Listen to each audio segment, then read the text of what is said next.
जय हिंद प्यारे बच्चों। आज माध्यमिक परीक्षा 2025 का पेपर था साइंस का, और उसमें कौन कौन से आपने सही किए कौन से गलत किए मैं आपको पूरा बताऊंगा। एक एक क्वेश्चन के आपको आंसर मिलेंगे। और एक बात मैं आपको सभी को बता देना चाहता हूँ, मैं कोई यूट्यूबर नहीं हूँ, मैं पहली बार शुरू कर रहा हूँ। मुझे पढ़ाना बहुत अच्छे से आता है, बाकी कैसे बच्चों को एंगेज किया जाता है वीडियोस पे वो मुझे नहीं आता। तो पूरी वीडियो में अगर सुस्ती भी आए, आपको आलस आए, तो थोड़ा संभाल लेना यार। बाकी मैं पूरा आपको एकदम पेपर पूरा बताऊंगा, ठीक है। सेक्शन ए जैसे आपने स्टार्ट किया होगा तो पहला क्वेश्चन आपका यह होगा कि कौन सी अंतःस्रावी ग्रंथि शरीर के वृद्धि के लिए उपापचयी क्रियाओं का नियमन करती है। तो इसका आंसर आएगा थायराइड ग्रंथि। और क्वेश्चन नंबर सेकंड है, इसमें लिखा है कि कौन से जीव में पुनर्जनन द्वारा जीव की उत्पत्ति हो सकती है। तो बेटा आपने पढ़ा होगा प्लेनेरिया, लेकिन प्लेनेरिया ही इसका सही आंसर है, वो भी है ना। मानव के वक्र में एक तंत्र का भाग है। अब भाई आप बताओ ना, किडनी क्या करेगी? उत्सर्जन ही करेगी, तो उत्सर्जन इसका भाग है। और निम्नलिखित में कौन सा पादप हार्मोन का उदाहरण है? तो पादप हार्मोन साइटोकाइनिन होता है बेटा, ठीक है। उसके बाद है कि एक संकर संकरण में F2 पीढ़ी के जीन प्रारूप का अनुपात क्या था, ठीक है। तो F2 पीढ़ी का अनुपात था अपन के 9331, ये था इसका। और अपना है कि अगला क्वेश्चन कि निम्नलिखित में से कौन सौर ऊर्जा के स्थिरीकरण करके उसके विषमपोशियों के लिए उपलब्ध करवाते हैं। तो भाई जो उत्पादक होते हैं ना, जो प्रोड्यूस करेंगे शुरुआत में, उत्पादक के बाद प्राथमिक उपभोक्ता द्वितीय तृतीय ये तो सब खाते हैं, लेकिन उत्पादक इसका आंसर आएगा, ठीक है। देखो कितना इजी क्वेश्चन है। गोलीय दर्पण की वक्रता त्रिज्या r और फोकस दूरी f में संबंध बताना है। तो r बराबर 2f होता है, क्योंकि जो त्रिज्या होती है वो दो फोकस दूरी के बराबर होती है बेटा। अगला क्वेश्चन है, श्वेत प्रकाश पुंज में प्रिज्म से गुजरने के पश्चात इसके अवयवी वर्णों में विक्षेपित हो जाता है। उस प्रकाश का नाम बताना जो सबसे कम झुकता है, सबसे कम विचलित। वो बेटा लाल है ना, सबसे कम झुकता है, ठीक है। ये क्वेश्चन है, इसमें अपन को बताना है। इसको जब सोल्व करोगे तो यहाँ पर श्रेणी क्रम और समांतर क्रम दोनों में दे रखा है। जब इसको सोल्व करोगे तो आर का मान 2 आएगा अपन के, 2 ओम। तो 2 ओम अगर आप लगा के आए हो तो एकदम सही करके आए हो, ठीक है। निम्नलिखित में से सबसे अच्छा विद्युत का चालक बताना है। तो चांद ही सबसे अच्छा विद्युत का सुचालक है। अगला क्वेश्चन है अपना कि दक्षिण हस्त अंगूठा नियम में अंगूठा किसको संकेत करता है। तो भाई अंगूठा अपन के विद्युत धारा की दिशा को बताता है, ये बात आपको पता होनी चाहिए, ठीक है। और इसी के अगला जो क्वेश्चन है ना, वो फ्लेमिंग के बाएं हाथ के नियम से क्वेश्चन बना है। यहाँ पर इसमें बोला है कि देखो चुंबकीय क्षेत्र इधर जा रहा है, धारा ऊपर जा रही है, तो अपनी जो क्या बोलते हैं बल कहाँ लगेगा। तो बल देखो कागज के भीतर की ओर जाते हुए लगेगा, ठीक है। ये इसका सही है। जिंक और सनु क्या तनु सल्फ्यूरिक अम्ल के मध्य जब अभिक्रिया होती है तो कौन सी गैस बनती है। तो बेटा हाइड्रोजन गैस बनती है, ठीक है। और एक उदासीन विलयन की पीएच का मान, तो उदासीन विलयन की पीएच 7 है, ठीक है, सभी को पता है। अपना है अपना कि अभिक्रिया, ये पता है, ये अगर पढ़ा हो तो जो पहला क्वेश्चन है पहले चैप्टर का, वो पहला क्वेश्चन यही है, क्वेश्चन नंबर 15 में जो आपको दिया है। तो इसमें पूछा है कि कौन सा इसका कथन सत्य है। तो देखो यहाँ पे कार्बन है ना, वो अपचयित हो रहा है, यानी कार्बन का ऑक्सीकरण हो रहा है, जबकि लेड ऑक्सीजन का क्या हो रहा है यहाँ पर, है ना, अपचयन हो रहा है, ठीक है। तो अपचयित हो रहा है, ऐसा लिख दिया इसने। और तो कौन सा सही है इनमें, द वाला इसका सही है। थर्ड और फोर्थ इसमें चारों में से 2 सही है इसके, तो इसमें थर्ड और फोर्थ आया इसका, ठीक है। 16वें नंबर का जो क्वेश्चन है कि फास्फोरस परमाणु में एम कोश में उपस्थित इलेक्ट्रॉन की संख्या। फास्फोरस आपके 15 नंबर पे आता है, तो 2 8 18 वाला बनता है। तो 2 8 तो 10 हो गए, 5 बचा है, तो 5 इसके अंदर हो गया अपना, ठीक है। संतप्त हाइड्रोकार्बन दुगने से 2 ज़्यादा होते हैं। तो आपको देखो इसमें 2 उगने से 2 कम आ रहा है, इसमें दुगना ही आ रहा है जस्ट, इसमें दुगने की इसमें तो सिंगल ही आ रहा है। दुगने से 2 ज़्यादा किस में आ रहे हैं, इसी के अंदर आ रहे हैं, तो इसमें होगा, ठीक है। मेथेन में उपस्थित सहसंयोजक बंधों की संख्या बतानी है। तो कार्बन 4 हाइड्रोजन से घिरा होता है, तो एक बंध हाइड्रोजन का, दूसरा भी, तीसरा भी, चौथा भी, तो चारों इसके अंदर, ये वाला इसका सही रहेगा, ठीक है। बात करते हैं अब अपन किसकी, हार्मोन का पुनर्भरण, है ना, हार्मोन की क्रिया को किस क्रियाविधि द्वारा नियंत्रित किया जाता है। तो पुनर्भरण होती है बेटा ये, ठीक है, पुनर्भरण प्रक्रिया इसके द्वारा इसको किया जाता है। सेकंड वाला है इसमें कि शाखान्वित आहार श्रृंखला से बने जाल को भाई अगर कोई जाल बनेगा तो उसको क्या बोलेंगे, खाद्य जाल बोलेंगे उसको, ठीक है। तो खाद्य जाल इसका आंसर आएगा सेकंड का। जब अपन थर्ड देखेंगे इसका, तो यहाँ पे लिखा है कि सामान्यतः विद्युत तार तांबे से बनाए जाते हैं। क्यों? पहली बात तो ये विद्युत के अच्छे चालक होते हैं, लेकिन यहाँ पर सबसे मेन आएगा कि ये सस्ते होते हैं। भाई चांदी भी होती है विद्युत के सुचालक, लेकिन क्या होती है बताओ, बहुत ज़्यादा महंगी होती है। अभी 1 लाख रुपये इसका प्राइस चल रहा है 1 kg का, ठीक है। अगला क्वेश्चन है अपना कि विद्युत धारावाही वृत्ताकार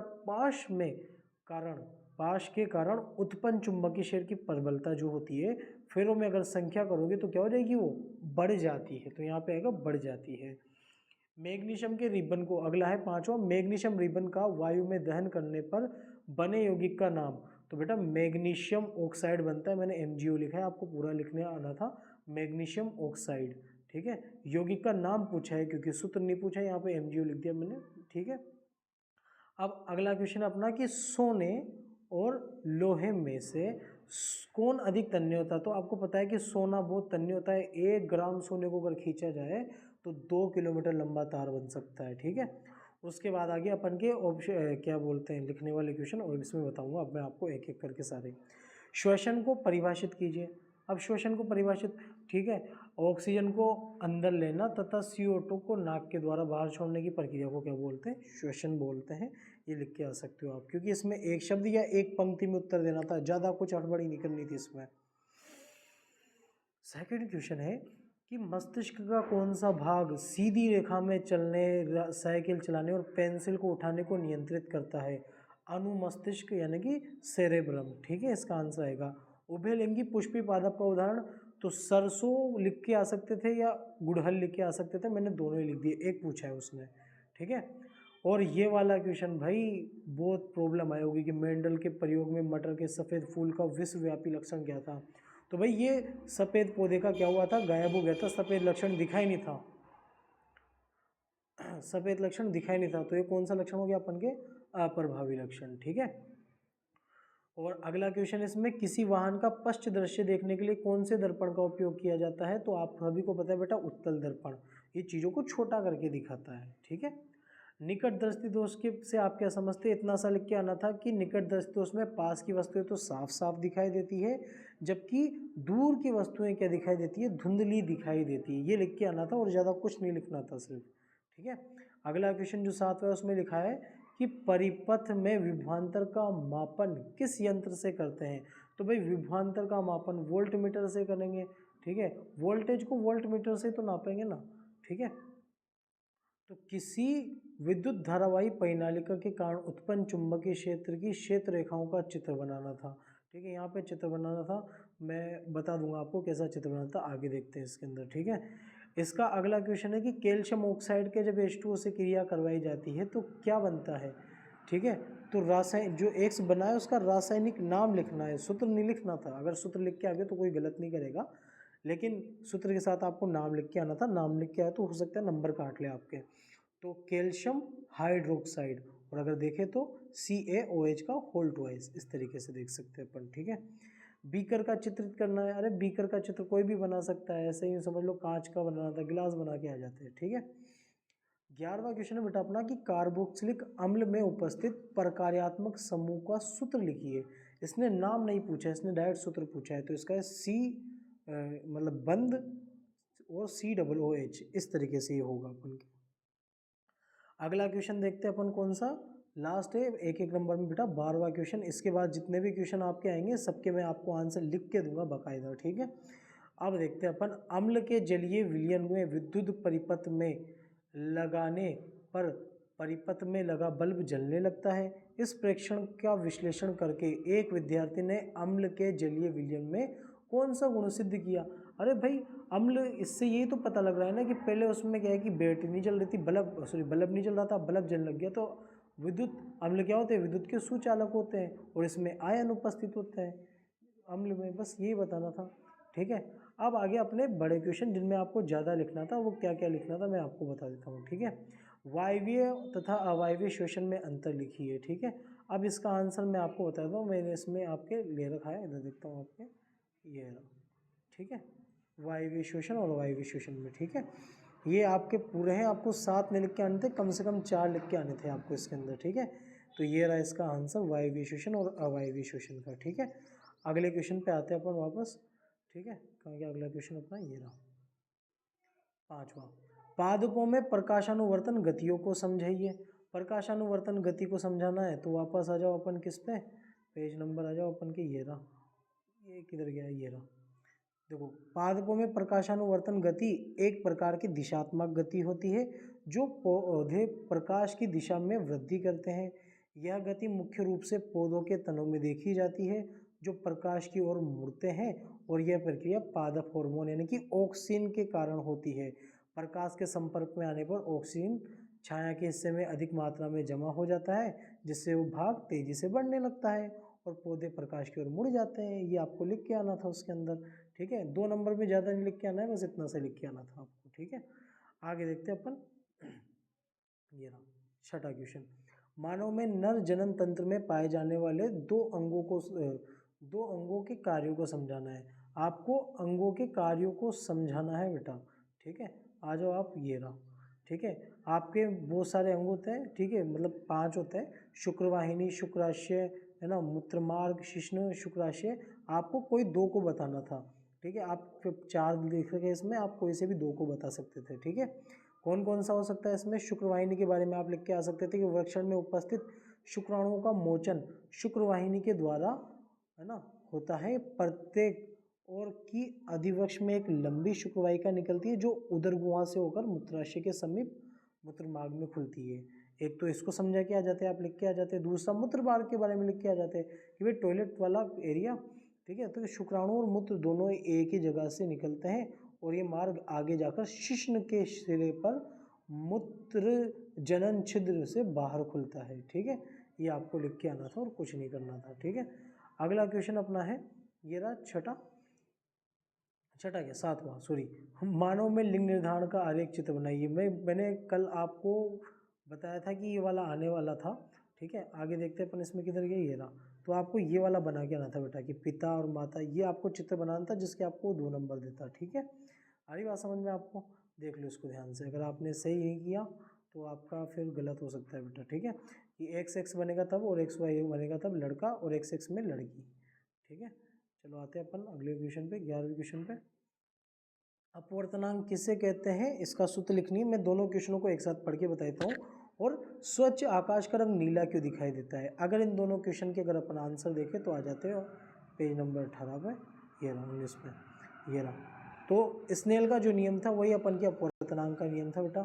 ठीक है, ये रहा कि प्रकाश के किसी निश्चित रंग या निश्चित माध्यम के युग्म में आपतन कोण की ज्या और अपवर्तन कोण की ज्या का अनुपात निश्चित रहता है। अतः म्यू बराबर sine i upon sine r. Mu एक स्थिरांक है, इस स्थिरांक के मान को दूसरे माध्यम से पहले माध्यम के सापेक्ष अपवर्तनांक कहते हैं। ये आपको लिख के आना था 2 नंबर में। ठीक है, और स्वच्छ आकाश का रंग नीला क्यों दिखाई देता है?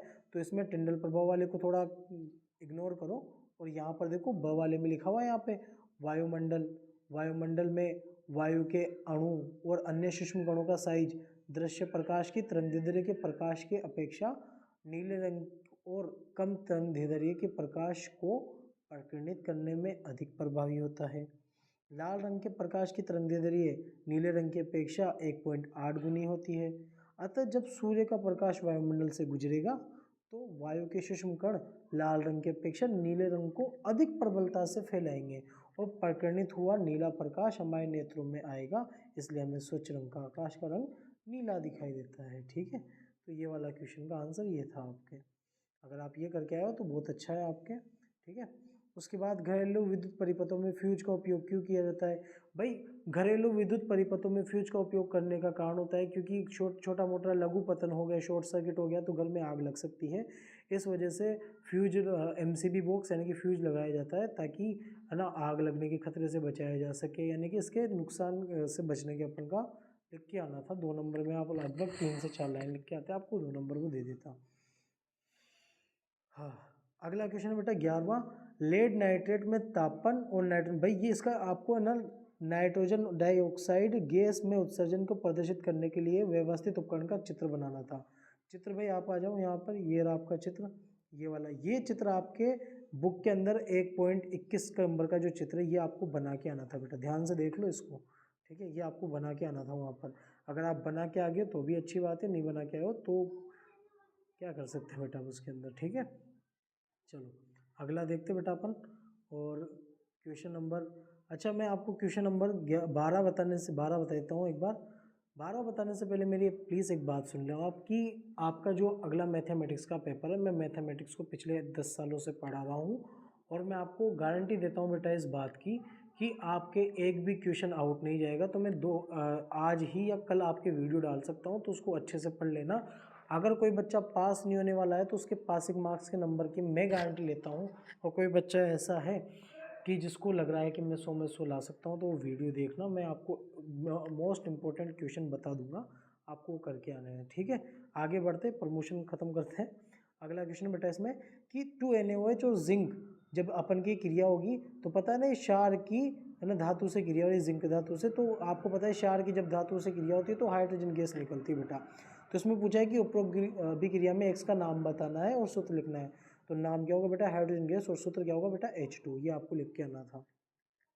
अगला क्वेश्चन है बेटा अपना कि यदि कॉपर आर्द्र CO2 में पड़ा रहे, यहाँ पर क्वेश्चन बहुत चेंज करके दिए बेटा उसने, है ना, तो इसकी सतह पर क्या प्रभाव पड़ेगा, वर्णन कीजिए। तो आप देखो बेटा, देखो यदि CO2 और नमी मौजूद होगी तो कॉपर ऑक्साइड कार्बन डाइऑक्साइड और पानी के साथ प्रतिक्रिया करके कार्बन कार्बोनेट यानी कॉपर कार्बोनेट बनता है। ठीक है, ये CO प्लस CO2 प्लस ये बनेगा, ये आपको लिख के आनी थी वहाँ पर। ठीक है, CO3। अब सतह पर इस पर क्या प्रभाव पड़ेगा, जो उसने मेन पूछा था। तो देखो कॉपर की सतह पर हरे रंग की परत बन जाएगी और ये परत कॉपर को आगे संचारित होने से बचाएगी। और यह प्रक्रिया बहुत धीमी होती है, लंबे समय तक CO2 नमी और ऑक्सीजन के संपर्क में रहने पर ही होगी। और नोट क्या है इसका कि यदि CO2 अगर शुष्क वातावरण में यानी कि जहाँ पर बिल्कुल नमी नहीं है तो बेटा कोई प्रभाव नहीं पड़ने वाला, वाले कितना ही CO2 उस पर लगा लो। ठीक है, तो ये वाला उसका आंसर था बेटा। ठीक है, थोड़ा अलग आया था ये क्वेश्चन, आगे बताता हूँ आपको। क्वेश्चन नंबर कौन सा, ये रहा। हाँ बेटा, ऋतुस्राव रजोधर्म के होने के कारण समझे, उसकी अवधि भी लिखी है। या फिर आपको करना था कि गर्भ निरोधक गोलियाँ युक्तियाँ अपनाने का कारण को समझाइए और एक गर्भ निरोधक युक्ति का नाम लिखिए। तो देखो गर्भ निरोधक युक्ति के बारे में आपको बता देता हूँ। कॉपर टी बोल सकते हो, कॉन्डम कॉपर टी बोल सकते हो, और भी ऑपरेशन हो सकती है, नसबंदी हो सकती है, बहुत सारे हो सकते हैं, लेकिन आपको कॉपर टी लिख के आना था वहाँ पर। और गर्भ निरोधक युक्तियों को अपनाने का क्या कारण है, हो सकता है जिस टाइम पे वो क्या है इंटरमेटेशन कर रहे हैं उस टाइम पे उनको बेबी नहीं चाहिए, तो या फिर ये समझ लो कि उनके साथ कोई ना कोई दिक्कत हो, इसलिए क्या करते हैं इनका। तो आपको 3 नंबर में लिख के आना था, इसका तो कोई भी लिख सकता है। ठीक है, बाकी बात रही कि रजोधर्म होने के कारण समझाने और इसकी अवधि बतानी है अपन को। तो बेटा देखो इसकी अवधि देख लो आप, किधर गई, ये रही। ये आपको ये लिख के आना था कि रजोधर्म मासिक धर्म महिलाओं में होने वाली एक प्राकृतिक प्रक्रिया है जो प्रजनन स्वास्थ्य से जुड़ी होती है। ये हार्मोनल परिवर्तन के कारण होती है। मासिक चक्र के दौरान, ठीक है, गर्भाशय की परत मोटी होती है। यदि निषेचन नहीं होगा तो यह परत टूटकर रक्त के साथ बाहर निकलती है, जिसको रजोधर्म कहते हैं। और इसकी अवधि 3 से 7 दिन की होती है और ये मासिक चक्र 21 से लेकर 35 दिनों तक का हो सकता है। और यह प्रक्रिया यौवन में शुरू हो जाती है, यानी कि बेटा 13 साल की एज से ये स्टार्ट हो जाती है लड़कियों के अंदर। लड़कियों में होती है, लड़कों में नहीं होती है। ठीक है, अगर आप सोचते हो कि लड़कों में भी होती है तो लड़कों में पीरियड्स नहीं आते हैं। ठीक है बेटा, अगला है कि वायुमंडल में उच्चतर स्तर पर ऑक्सीजन बनने की क्रिया को समीकरण द्वारा समझाइए। या फिर क्वेश्चन था कि वायुमंडल में ओजोन की मात्रा में गिरावट का मुख्य कारण और किस रसायन के कारण था माना गया था, और इसकी रोकथाम के लिए क्या कदम उठाए गए थे। तो इसका अथवा वाले का बताता हूँ आपको। तो क्लोरोफ्लोरोकार्बन CFC जो गैसें थी, ठीक है, अमोनिया गैसें थी, ये इनकी क्या है कि मुख्य कारण माना गया था ओजोन परत में छेद का। ठीक है, और इसकी रोकथाम के लिए जो अमेरिका में ना फ्रिज, जितने भी फ्रिज थे उनमें CFC को बैन कर दिया था। तो इस तरीके से आपको लिख के आना था। और अगर मान लो आप ऊपर वाला करके आए तो वायुमंडल में उच्चतर स्तर पर ओजोन के बनने की क्रिया को अगर आपको समझाना है समीकरण द्वारा, तो आपको इस तरीके से आपको समझाना था कि वायुमंडल में उच्चतर स्तर पर ओजोन का निर्माण सूर्य की पराबैंगनी किरणों में उपस्थिति के कारण होता है। यह प्रक्रिया ऐसी है कि जब ऑक्सीजन आएगी, ऑक्सीजन पे पराबैंगनी गिरेगी। तो यहाँ देखो बेटा, ऑक्सीजन दो भागों में टूट जाएगा, नवजात ऑक्सीजन बन जाएगा। और ये मुक्त ऑक्सीजन जब ऑक्सीजन से क्रिया करेगा तो ओजोन बन जाएगी, और ओजोन परत सूर्य के हानिकारक पराबैंगनी किरणों का अवशोषण करके पृथ्वी और जीवन की रक्षा करती है, और यह प्रक्रिया लगातार चलती रहती है। ये आपको लिख के आना था वहाँ पर, ठीक है। आगे देखते हैं अपन अगला वाला, कहाँ गया अपना, ये रहा, सॉरी, हाँ। ओम का नियम लिखना था, प्रतिरोध को परिभाषित करना था, और नाइक्रोम के तार के विभवांतर के मध्य ग्राफ खींचना था, ठीक है। तो आपका जो 16वां क्वेश्चन है इसका आंसर ये रहा आपका, ऐसे आपको लिख के आना था वहाँ पर, ये रहा। ओम का नियम, ओम का नियम कहता है कि किसी चालक चार में विद्युत धारा उसके सिरों के मध्य लगे गए विभवांतर के समानुपाती होता है, और शर्त यह है कि चालक का तापमान भौतिक स्थिति या नियम क्या बोले स्थिर रहे।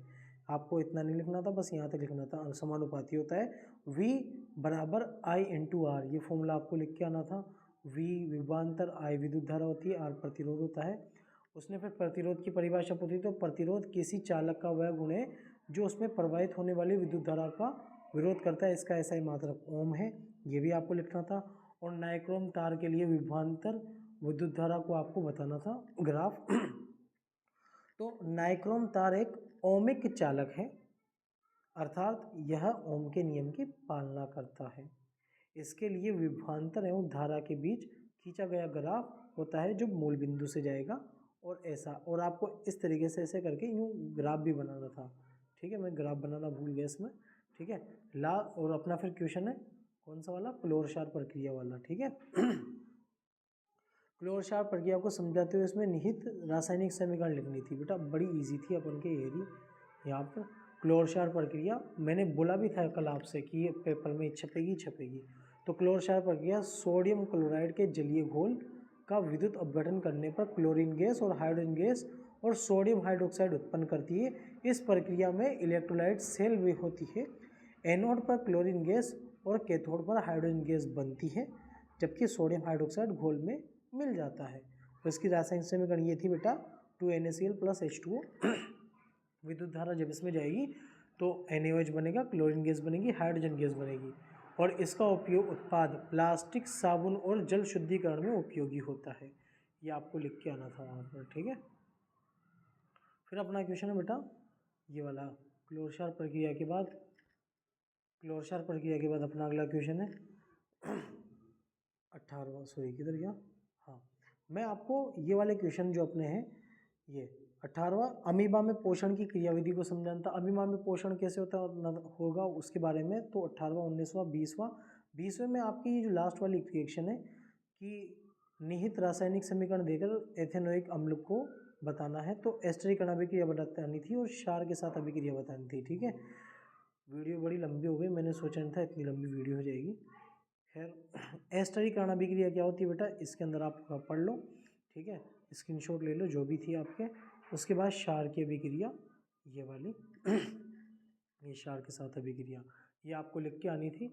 और बेटा अगला पेपर जो गणित का है उसके लिए अगर आप चाहो तो चैनल को सब्सक्राइब कर लो बेटा। मैं आपके लिए ऐसी वीडियो लेके आऊँगा, अगर आपको लगे कि आप फेल हो सकते हो तो भी वीडियो को देखना पूरा, पास करने की जिम्मेदारी मेरी। और अगर आपके 100% में से 100% नंबर लाने तो भी आप देखना, पूरी की जिम्मेदारी मैं लेता हूँ। और देखो मुझे वीडियो बनानी नहीं आती, किस तरीके से बोलना होता है यूट्यूब पे, तो अगर आप एंगेज नहीं हो पाए हो, सुस्ती अगर आपको आई हो तो उसके लिए मैं माफ़ी चाहता हूँ। धीरे धीरे मैं अपने कंटेंट में सुधार करूँगा। मुझे कुछ ही टाइम को हुआ है यूट्यूब को ज्वाइन किए हुए, ठीक है। बाकी देखते हैं बेटा, ठीक है, और चैनल को सब्सक्राइब करना। Thank you.